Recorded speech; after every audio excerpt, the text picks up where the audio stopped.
Kaset tes cepat antigen COVID-19, prosedur tes. Biarkan perangkat uji dan spesimen menyeimbangkan suhu kamar sebelum pengujian. Kit ini terdiri dari sisipan paket, swab steril, stasiun kerja, tabung ekstraksi, ujung penetes, reagen ekstraksi, dan kaset tes. Prosedur tes. Letakkan tabung ekstraksi di stasiun kerja. Buka tutup reagen ekstraksi, tambahkan semua reagen ekstraksi ke dalam tabung ekstraksi. Pengumpulan sampel, pindahkan kapas dari kemasan. Sampel swab nasofaring. Miringkan kepala pasien ke belakang sekitar 70 derajat. Masukkan swab melalui lubang hidung sejajar dengan langit-langit, tidak ke atas sampai ditemukan resistensi atau jarak yang setara dengan jarak dari telinga ke lubang hidung pasien. Gosok dan gulung swab dengan lembut, biarkan kapas di tempatnya untuk beberapa detik untuk menyerap sekresi.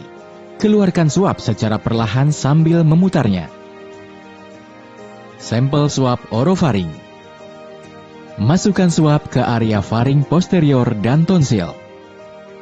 Gosokkan swab pada kedua pilar tonsil dan orofaring posterior, dan hindari menyentuh lidah, gigi, dan gusi.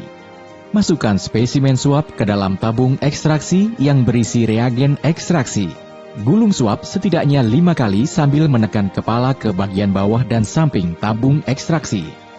Biarkan swab di dalam tabung ekstraksi selama 1 menit. Angkat swab sambil menekan sisi tabung untuk mengeluarkan cairan dari swab. Tutupi tabung ekstraksi dengan ujung penetes secara rapat. Keluarkan kaset tes dari kantong tertutup. Letakkan kaset tes di atas permukaan datar yang kering. Balik tabung ekstraksi spesimen. Pegang tabung secara tegak.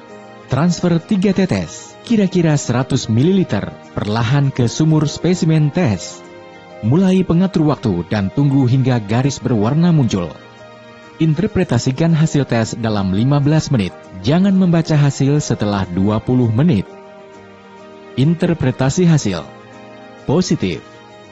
2 garis muncul. 1 garis berwarna muncul di wilayah kontrol, dan garis berwarna lainnya muncul di wilayah tes, terlepas dari intensitas garis tes. Negatif.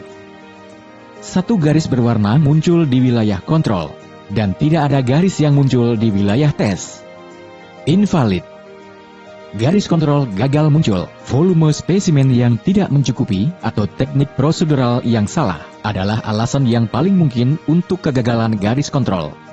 Tinjau prosedur dan ulangi tes dengan menggunakan kaset tes baru. Kaset tes bekas harus dibuang sesuai dengan peraturan federal, negara bagian, dan lokal. Keterbatasan. Produk dibatasi untuk memberikan deteksi kualitatif. Intensitas garis tes tidak selalu berkorelasi dengan konsentrasi antigen dalam spesimen. Hasil negatif tidak mengecualikan infeksi SARS-CoV-2 dan tidak boleh digunakan sebagai satu-satunya dasar untuk keputusan manajemen pasien. Seorang dokter harus menafsirkan hasil sehubungan dengan riwayat pasien, temuan fisik, dan prosedur diagnostik lainnya.